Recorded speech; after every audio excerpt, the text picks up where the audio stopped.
Greetings, peace and blessings. My name is Makeda, also known as Tej Dharamkar, and this video is entitled Birthing from Within. Now, what gave me the inspiration to make this short video was, I had two children of my own, unassisted, and it was a very powerful and transformational experience for me. And just a while ago, I was taking a shower, and just the words and the inspiration came through to make this video. Now, water is it just helps to the spirit to flow. The spirit likes water. So a lot of artists and different people get inspiration when they're in the shower or just in touch with water. So this is how this video was inspired. And to share with you, when I was in active labor with my two children, my two girls, I went into the shower, and just the water running over my body and just nurturing and caressing me really helped me to relax more in labor. Now, as I said, this video is entitled Birthing from Within, and I call it that because that's where birth takes place, from within. For one, the child is nurtured and it grows within you, deep within you, for 9 months.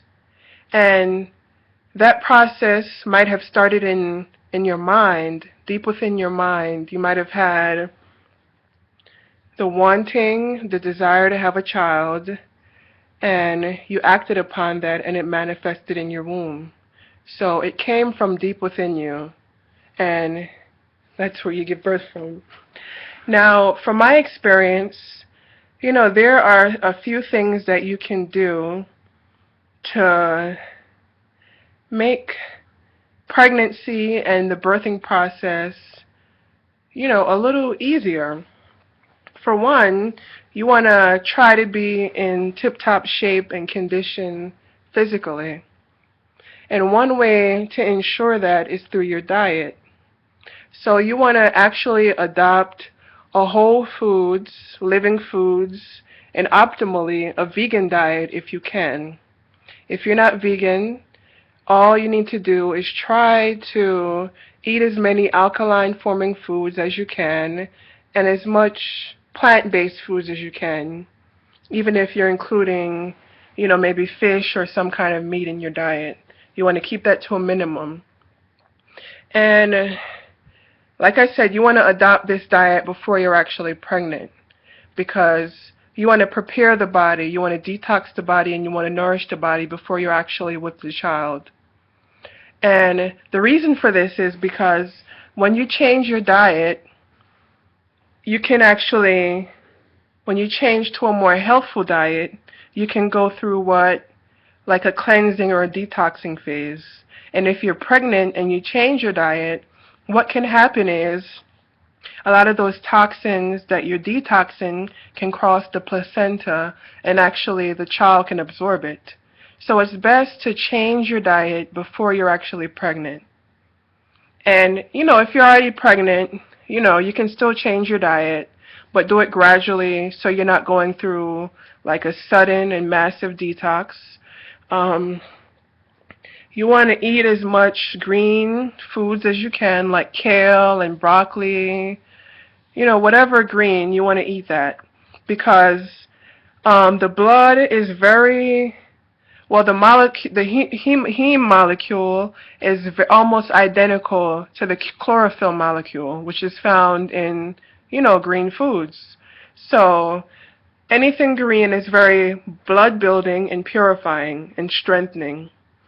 So you really want to, build your blood by eating green as much as you can. You can also take herbs like red raspberry, nettles, what else? Dandelion, burdock. You want to pump up on sea vegetables because they have a lot of minerals and vitamins, a lot of minerals. So like sea moss has somewhere around 92 minerals. So, those are your friend. nutrition is very important because when you're pregnant, the child is taking a lot of nutrients from you. And if those nutrients aren't readily available, what will happen is nature is just so perfectly balanced that it will get that nutrient somewhere. So normally you have minerals and things like that stored in your body, like your bones and your organs. And what will happen is, it will be drawn from those areas to make sure that your baby is nourished. So if you're already deficient, it's not a good thing. So you definitely want to nourish your body and nourish your baby. Another thing is exercise. When I was pregnant with both my children, I did a lot of yoga and I did a lot of walking each and every day. And, it's normally said that if, you sit there, your baby will become lazy. But it's the actual walking that actually strengthens your muscles. It just does something to your body. It really strengthens you so that when you're in that labor process, you will be able to endure more. So really getting exercise every day, doing a lot of walking. If you don't do anything else, just do a lot of walking. And, dance. Dancing is very healing. And a lot of, like, African and native dance really works on, like, gyrating the womb and the pelvis and that, that region there. So once you're moving and dancing and really moving that region, you're bringing more circulation to that pelvic region, your reproductive organs, and to your child. And that will definitely aid in the childbirth process. And one really important thing is to really connect with other women. And other women that hold the same moral and ideals as you have. Really, if your mother is still alive or is available, you really want to connect with her.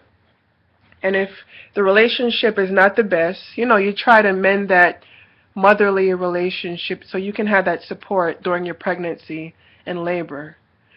You want to have supportive sisters around you who are knowledgeable and preferably who have multiple children already and has some conscious awareness on the birthing process and especially natural birth.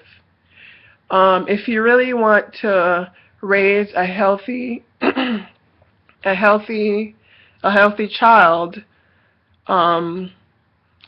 like I said, you want to have people around you, especially women, who are knowledgeable and that can support you.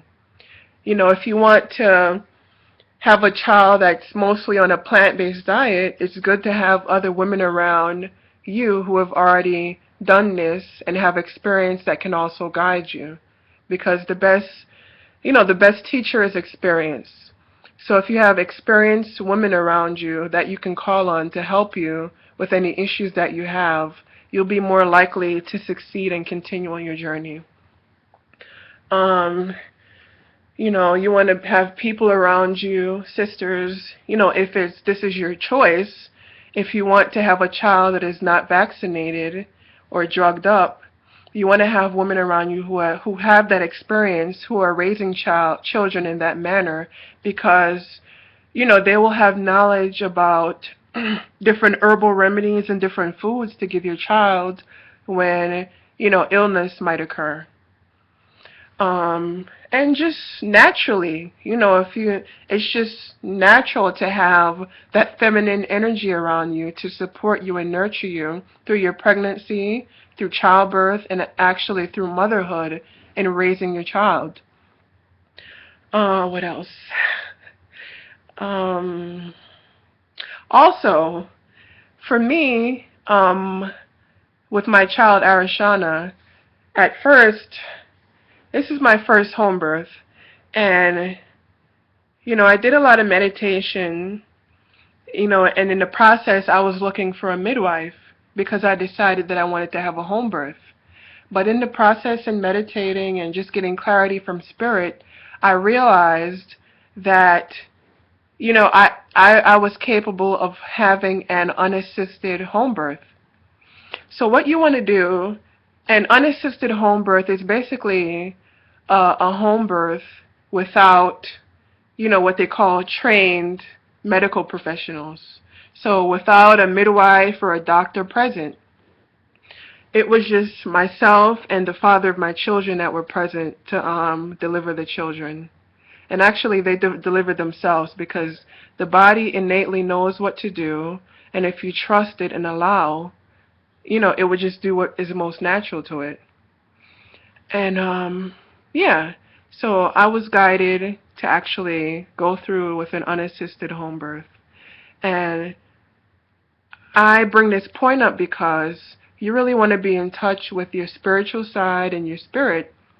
And what happens is when you're pregnant, it's kind of like, it just feels like you're more in touch and closer to spirit, You're bringing forth this life.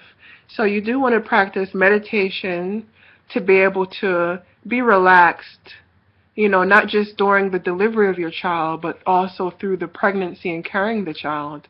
Because the more relaxed and calm you are, the more relaxed and calm your child will be. And you want to kind of come clear with yourself and any fears that you have about birth and the labor process. You want to confront those fears. So if you have, a fear of, if this is your first child and you have a fear that, delivery might be painful, and, society has a lot of, society has programmed us. So we're programmed to believe that childbirth is dangerous. Childbirth has to be painful. And childbirth has to happen in a hospital with trained medical professionals. Now, you really want to confront, whatever ideals that you have or anything that you have been given through society to believe, and see if those are actually your thoughts and feelings and are your beliefs, or were you really just given those and programmed those beliefs, because it's the norm of society and our culture. Yeah, confront your fears. Because if you have any fears, it will really hinder that process. And yeah. Trying to think what else, because this video was pretty much unscripted, unrehearsed, no notes taken. It was just off the top of my head. So trying to think. Oh, one last thing. If you want to have a home birth or a natural birth, you want to make sure that you and your partner are on the same page. Because what can happen is you might want a home birth, but your partner might feel like he's not capable. He might not feel confident to be able to support you with that. And you want to confront that. You want to let him know you want to let him know what your desires are, what you want, what your vision is for the birth, and really talk about that. And it can be a very intimate and healing conversation, and really build a bond so that man can be there to support you through your labor, because it's such a very important time, and the two of you created the child, so you want to be on the same page and just be in alignment with what you both want and desire for the birth. And also you want to, if you have family members and things like that, you want to voice those opinions also, because your family members, a home birth might be foreign to them, like it was to my family, and you might meet some resistance. And it's your birth, so you are the only one who really has a choice and should be able to choose what kind of birth you want. Just read up on the information, be very knowledgeable, find people that you trust, and, if you can, find a doula to help support you and a midwife through this journey. And like I said, other women who are there to nurture you, who will support you and support your decisions. So, I think this is the end of my video. It says it's like 16 minutes now, so that's plenty of me talking to you. If you have any questions or anything like that, you can look up my website, which is www.iameternalwellness. And eternal wellness is your birthright, so you must know that and believe it, and you'll manifest it.